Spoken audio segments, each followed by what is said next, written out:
naka idan da rabbana wanda ya saba share kukanka da shan ilahuna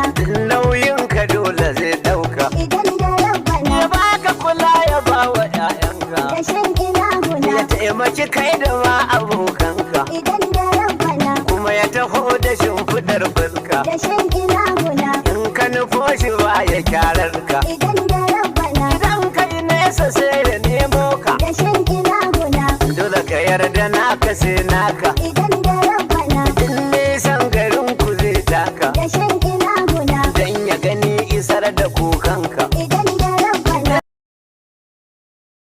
Masu saurare ku gyara zama tsaf domin jin wannan waƙar har ƙarshe wadda a rara ya waƙe gwanin nashi. Abba Kabir Yusufa sabon gwamnan jam'iyyar APC mai alamar tsintsiya a share komai a jihar Kano da kuma dai ƙasa Najeriya gabaki ɗaya tun bayan canza shekarar Abba zuwa jam'iyyar APC mai tsintsiya a share komai yayin da ya raba aurensa da jam'iyyar NNPP mai alamar kayan gwari. A halin yanzu dai wasu daga cikin 'yan jam'iyyar NNPP magoya bayan jagorar jam'iyyar NNPP ko kuma a ce ADC a halin yanzu wato da yi ainihin musamman kaso suna nan suna yin Allah wadai da kuma da tofin alatsi ne da kuma dai wato dai irin kan mutuncin da injiniya Abban yi wa jagoran kwankwaso a halin yanzu. Masu saurare amma kafin mu kai kamar wannan waka har ƙarshe dai zama so da kasance wannan shi na fage nan zuwa na farko cikin tashar fim barkar da kuma subscribe ka danna mana alamar karfafa sanarwa da musamman labarukan namu akwai da yaushe zaran mun dora da kuma danna mana alamar kuma akan bidiyon namu da lakin da shiya da posting don tabbas ba makawa hakan ne kadai ke kara mana ƙwarin gwiwa kamar ku zafafan sai har labarai da kuma da waƙoƙi a cikin wannan tasha mai albarka duka a cikin tasha mai suna wasiƙa.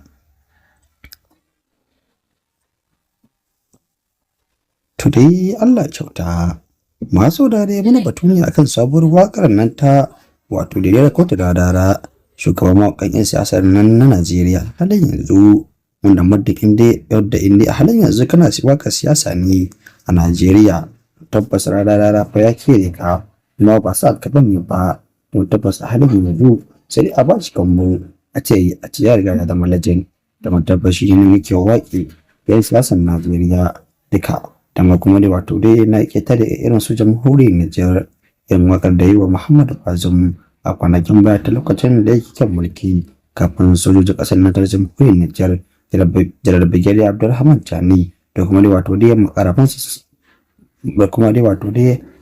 makarabansa suka mai juyin mulki.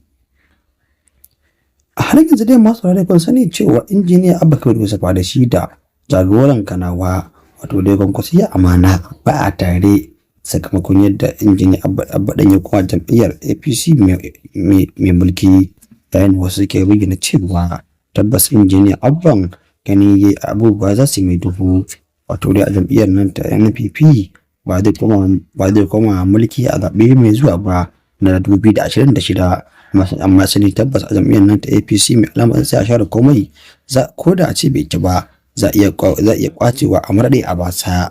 wannan kun ji abin da ke wakana kenan a cikin jam'iyyar ta APC. Wasu kuma sun bayyana cewa Abban ya ce da gingin wake a cikin jam'iyyar nan ta NPP mai alamar kayan gwari wani ya dalilin sa ya dawo jam'iyyar APC mai mulki. To dai wasu daga cikin abubuwan kenan Allah ya sa mu dace mu da lafiya musamman